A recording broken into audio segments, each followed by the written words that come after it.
Hey y'all, we're staying cool in the 90-degree heat wave, and the weather was just so right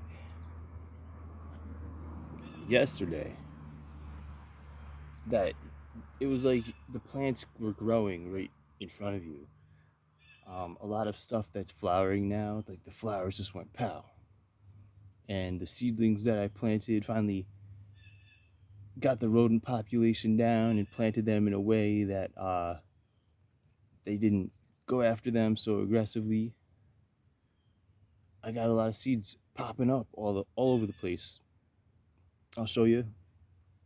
One thing I want to address really quick is that it's not really ever all that too late in gardening, like to start. Um, just because you know a plant has the potential to grow like this huge, fully developed fruit or flower or whatever, um, if given all the perfect treatment, don't focus too much on the end result, because even like say pumpkins, right? One of the easiest things to grow. Actually, beans I think are the easiest. We're just gonna talk about that really quick too.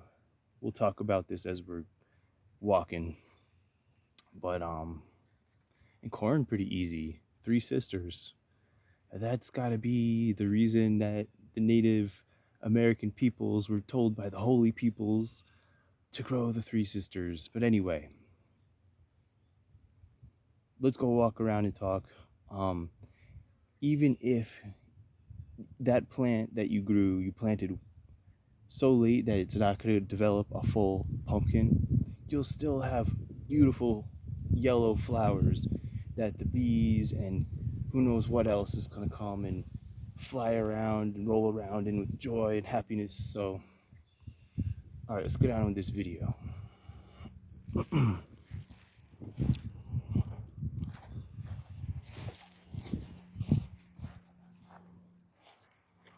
As you know, the jewelweed has had like a yard pass for a while, and another plant that has a yard pass is foxglove. This is why I don't use a weed whacker, because I weed around these things, and they grow, and then they produce seed, and then I collect the seed and scatter the seed.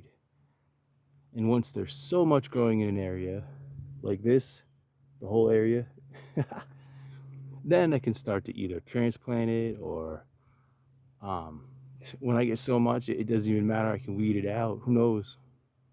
Sell it, trade it. But yeah, these you see how they are when they're freestanding.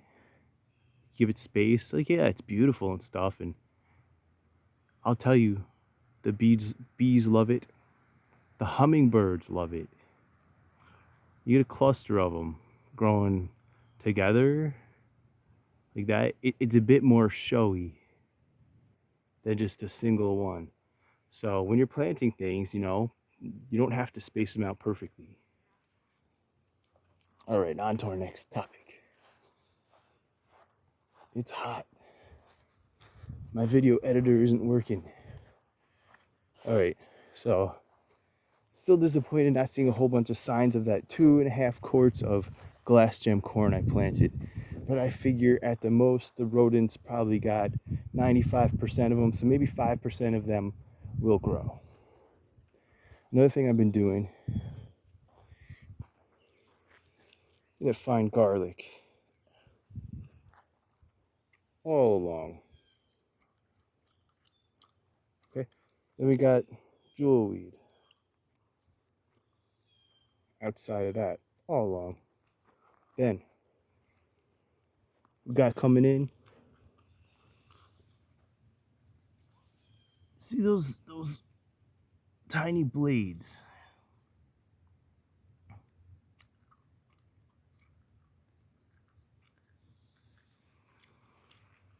Those are evergreen bunching onions all along. They'll come back Well, they'll stay the whole winter, really. I've already got two. I tried and experimented with. So all along this thing also, pumpkin. This is from the first planting out closer to like Mother's Day, so somewhere between St. Patty's and Mother's Day. All along I've been planting this over and over. The rodent's been coming after them, but still only gets about 95% of the seeds. So we got these going good. See, we got beans, and if the rodents wanted them, they would have snapped them up off here a while ago. By the way, the beans are germinating. We'll find, yeah, right here.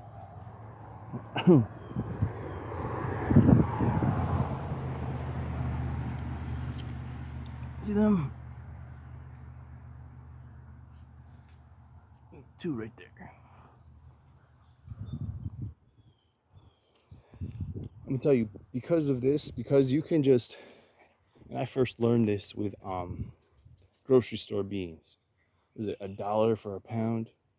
But try a few bags. Just throw them out, put them in a pile in your yard. Just dump them out right in the grass. They'll grow. If you spread them out, they might do even better. But the rodents don't bother them, and they just, if you soak them first and then you throw them out. But as you can see, there's more. There's more.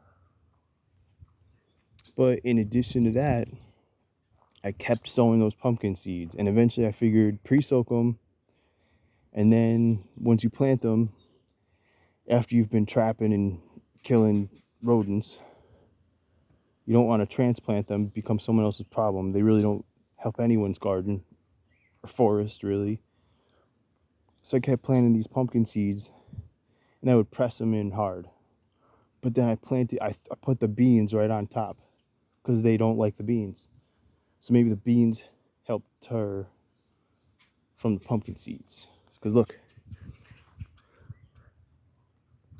there's more.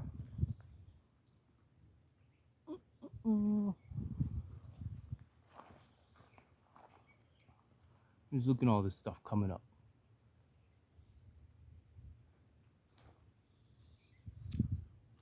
There's some more from the first planting. So yeah, if you want to grow something and you're like, I don't have much time, I don't know what I'm doing, get yourself some grocery store beans. Or if you want to try some variety, don't just get a pack. Get like a bigger, get like a bulk. Find a seed seller that sells bulk bags, like for 3 times the size of a small packet handful. They'll give you like a pound or half a pound or something. So yeah, we got much other stuff growing on. Let's see. I'll give you the same angle I've been giving you the whole time of the garden. So you're used to seeing it grow. There we are. I got really good at weeding. So you got that, remember that experimental jewel weed plot there? First learning to transplant it right there. So again, we got it going all the way around the edge. We got the hedgerow. We got the ambrosia sweet corn. We got the Lincoln peas. We got some chard, and I just ordered some more. We got turkey gizzard beans in here, and they were doing so great. And I think it was rabbits came and nibbled on them, but they should recover from that. I got another row of ambrosia coming in. Planted a few more things. We'll talk about it if they ever develop. Also, something that's been working good for me is planting cherry tomatoes in with the corn and beans. Right? So we got the honey drops. Trying them again. All that seed was saved from like one plant. A few tomatoes off of 1 or 2 plants maybe.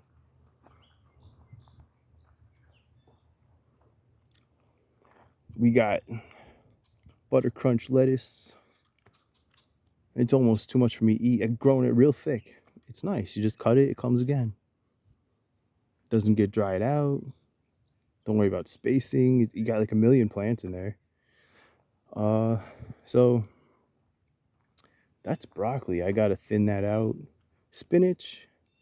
It was cool for a while, but then it's nothing. Doesn't perform nearly as well as butter crunch lettuce. Got our sage. This is perennial. Stays over the winter. Maybe we'll get some seeds. We got some more beans just laying out there.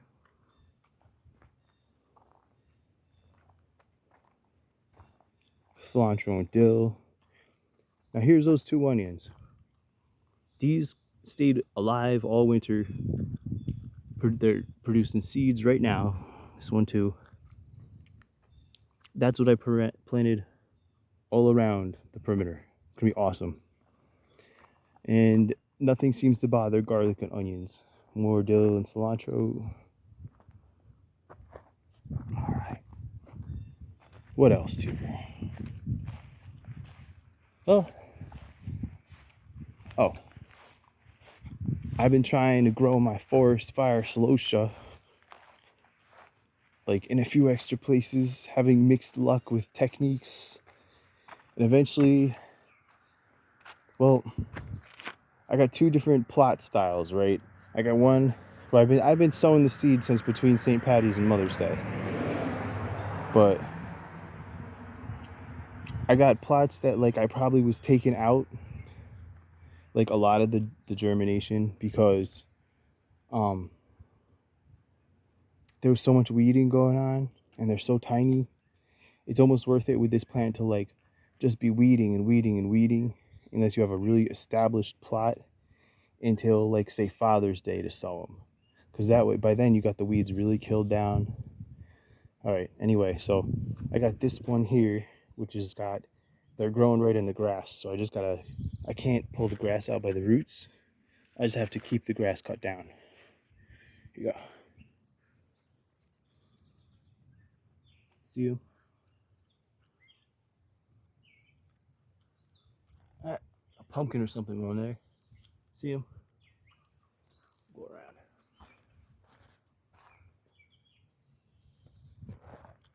See him? Alright, I'm going to show you the other situation where these ones, I've been sowing the seed, but probably the seed got killed, bad growing conditions, whatever. This one, sown close to Father's Day after I've been weeding. There's far less weeds, and I just top sowed it. I didn't try and bury it in because the seeds are so tiny. I just top sowed them. Check this out. They're smaller. There's a lot of well-spaced germination and far less weeds. So that's it.